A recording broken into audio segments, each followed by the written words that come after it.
Don't kid yourself that vampires are blood-sucking, shape-shifting, batty entities who don long black cloaks and hunt virgins in flimsy nightgowns. Pleasant a thought as that may be. In Transylvania and remote parts of Romania, vampires are soul-sucking spirits of the recently departed who have come back to spread misery among the living. Curiously, since the fall of the Iron Curtain, more and more seem to be popping up. Maybe socialism acts like garlic, or else the villagers, free from state rule, have succumbed to ancient superstition. Either way, the vampires are back. Consider the tale of Mikhail Pietra. Mikhail was a laborer from a remote village in Transylvania. Partial to a drink, he lived a quite unremarkable life until he died in a freak farming accident. Not long after his funeral, however, Mikhail's sister-in-law became limp and lifeless, classic symptoms of a vampire victim. Friends and family were convinced that the farmhand had become a soul-sucking vampire, which is why one dark night in 2003, they exhumed him from his grave.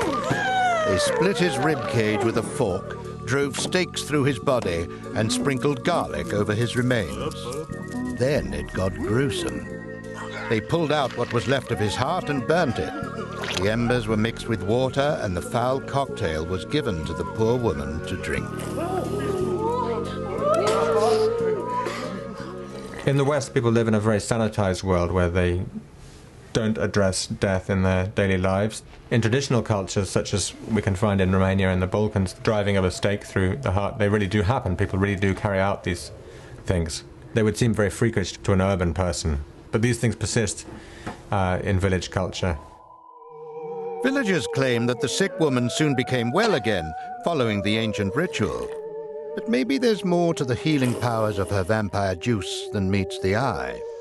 Was she in fact the victim of an ancient con?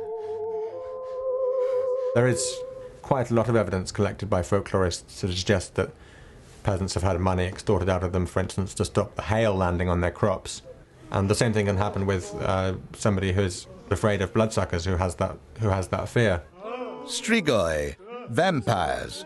Call them what you will, the question remains, are they real, as Michelle's family and friends believe, or are they just an ancient conman's trick?